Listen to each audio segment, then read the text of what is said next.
নমস্কার। গল্প সমগ্র চ্যানেলে আজকে আপনাদের কাছে নিয়ে এসেছি অনুপম দের লেখা মোল্লাখালী সেই রাতে। শুরু হচ্ছে আজকের ভৌতিক গল্প নিয়ে অনুপম দের সাথে মোল্লাখালীর সেই রাতে।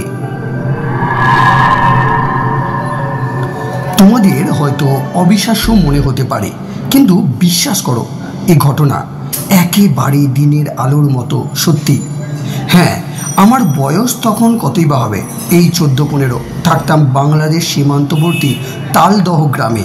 রানাঘাট থেকে গেদে লাইন যে ট্রেন যাচ্ছে, ওই লাইনে ছিল আমাদের গ্রাম।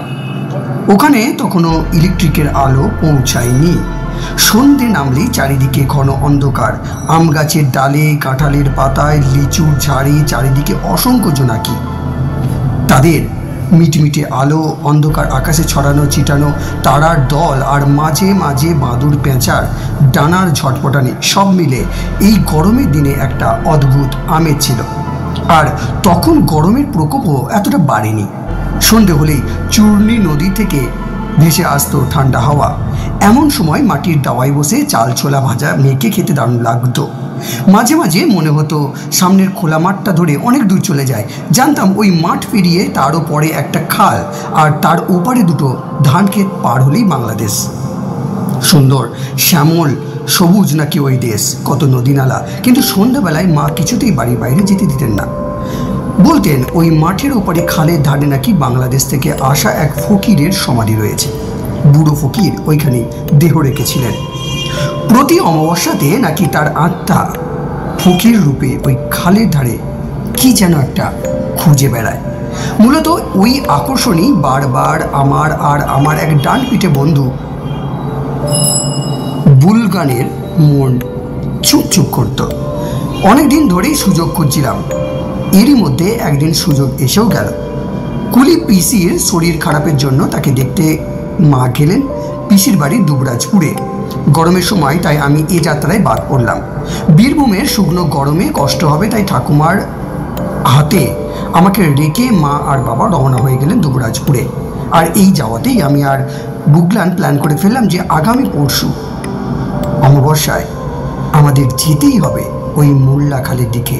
হ্যাঁ, মুসলমান ফকিরের জন্যই ওই খালকে স্থানীয় মানুষ মোল্লাখাল বলতো। ঠাকুমা তো আমাদের চোখে চোখে রেখেছেন। আমিও ঠাকুমাকে তোয়াজ করতে কখনো পাকা চুল তুলে দিচ্ছি, কখনো পা টিপে দিচ্ছি, আর ঠাকুমা আদর করে এটা ওটা দিলে খেয়েও নিচ্ছি। অন্য সময় হলে ভালো লাগে না বলে দুধের বাটি সরিয়ে দিতাম, কিন্তু এখন এক চুমুকি সাবার। ঠাকুমাও খুব খুশি। এমনি করে 3টে দিন চটপট কেটে গেল। এসে পড়ল অমাবস্যার দিন। সকাল থেকে ওই দিন অনুভব করছিলাম ভীষণ একটা উত্তেজনা। খালি ভাবছিলাম কখন সন্ধে হবে। তারপরেই ধীরে ধীরে গরম তেতে পুড়ে সূর্যি মামা পাটে বসলেন, আর আস্তে আস্তে নেমে আসতে লাগলো গাঢ় অন্ধকার। সন্ধে হতেই ঠাকুমা হ্যারিকেন জেলে দিয়ে গেলেন। পড়তে বসলাম, কিন্তু পড়ায় তখন মন বসে, খালি উসখুস করছি কখন বুগলান আসে। এক সময় 8টা বাজলো। হঠাৎ জানলা ধারে খসখস পায়ের শব্দ। বুগলান ডাকলো,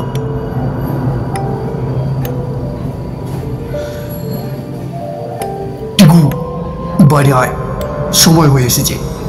আমি চমকে উঠলাম। চমক সামলে পা টিপে টিপে বাইরে এলাম। উঁকি মেরে দেখলাম ঠাকুমা পাশের ঘরে বসে বসে ঝিমোচ্ছেন। খুব আস্তে আস্তে দাওয়ায় পা রেখে পা টিপে টিপে বেরিয়ে এলাম রাস্তায়।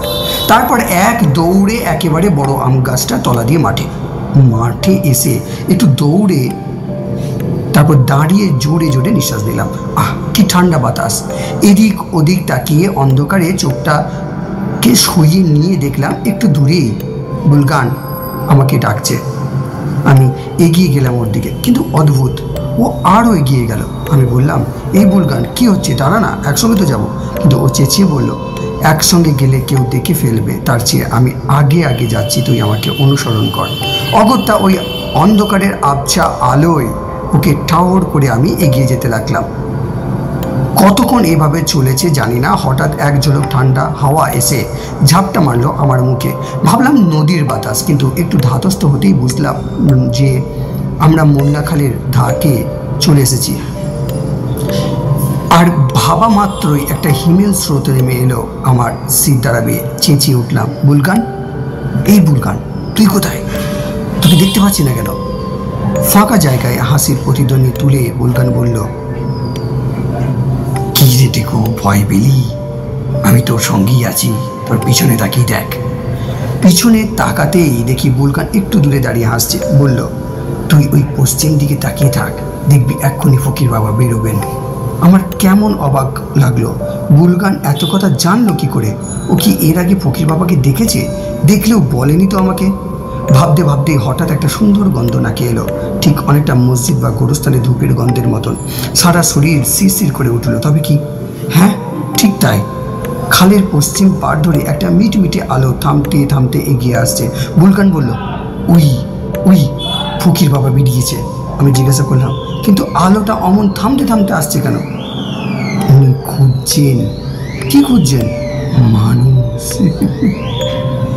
বিশ্রী একটা হাসি হেসে ওঠে বুলগান। সে হাসিতে শরীরের হাড়গুলো ঠকঠকানি লেগে যায়। নিজেকে সামলে আমি চেঁচিয়ে উঠি, কি যাতা বলছিস? মানুষ আবার কি?